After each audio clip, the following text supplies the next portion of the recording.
Hi, it's Orit Krug, and today we are talking about how to express your needs to your partner without getting overly emotional. So it's okay to express your needs. It's necessary to express your needs, but if you actually want them to be heard and seen, then you can't get overly emotional with it, because that is going to send you and your partner into a reaction, into a space where you can't even process it because it's so overwhelming and it's just too much.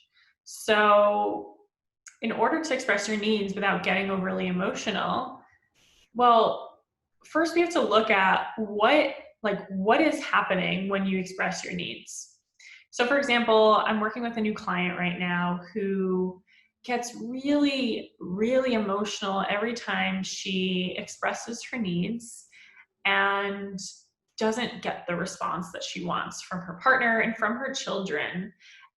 And she's named this, like, what's going on inside of her is like, why won't anyone listen to me? Why won't anyone respect me?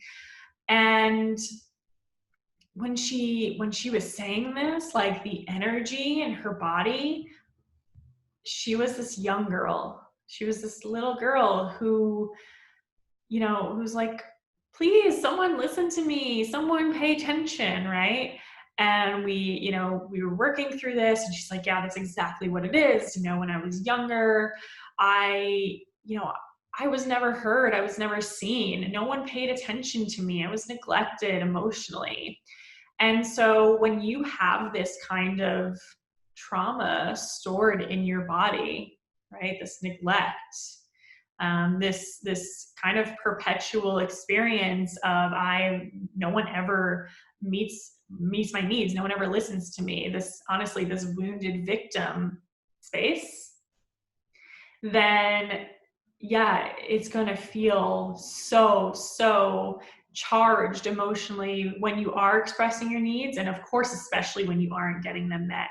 And it is a catch-22, because if you are expressing your needs with this emotional intensity and overwhelmment, it's going to be really hard to it's going to be really hard to listen and take you at face value, because especially if your partner is a man, like, many of them, they don't know how to respond to this over emotionality, if that's a word, right? It's just kind of in the moment, it's like, oh my God, she's upset, she's crying, how do I fix this, how do I help her? And they're in that versus actually hearing what you want.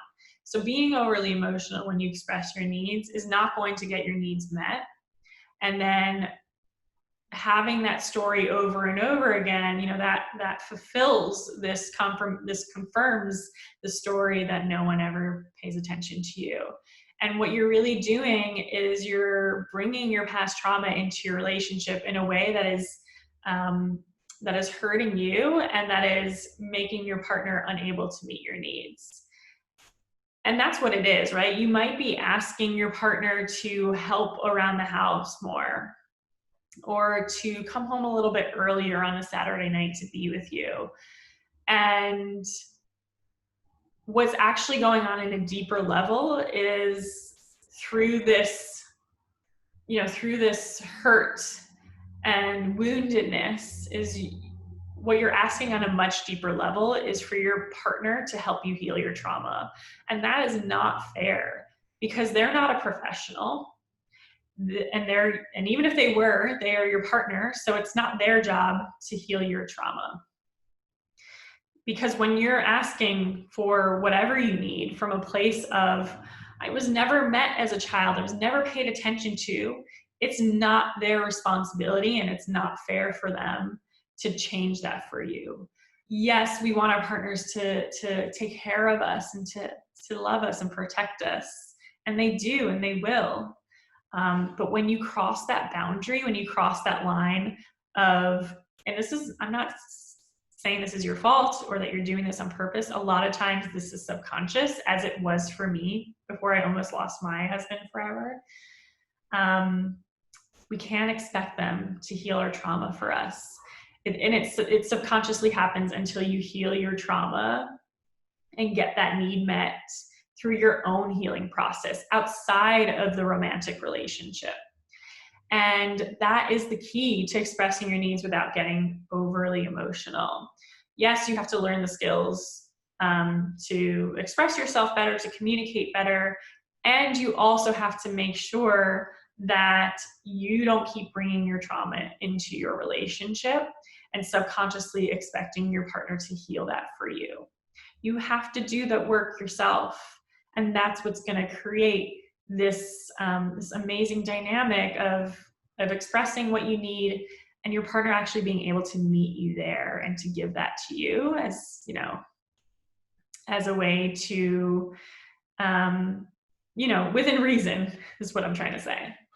So the first steps in order to be able to do this, well, you know what? You actually have the ability to do this. I want to let you know that you as a human being, you have the equal neurophysiological ability to rewire your nervous system and to be able to heal your trauma. Despite all the years of talk therapy, despite all these, you know, the client that I talked about before, she's been in talk therapy for so long. She's in couples counseling. And finally, we're able to help her meet her inner child through releasing her trauma, so that she doesn't keep putting that on her family, on her kids, on her relationship.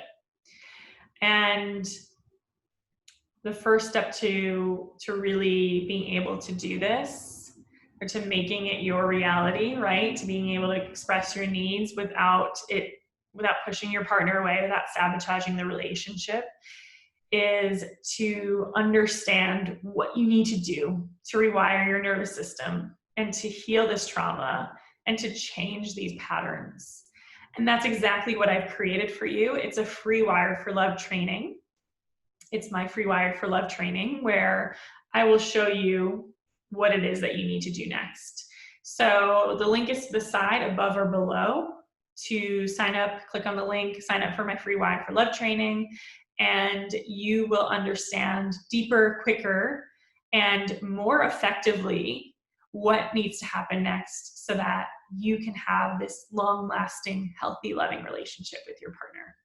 I can't wait to see you inside the training, and until next time, you deserve to be able to let love in.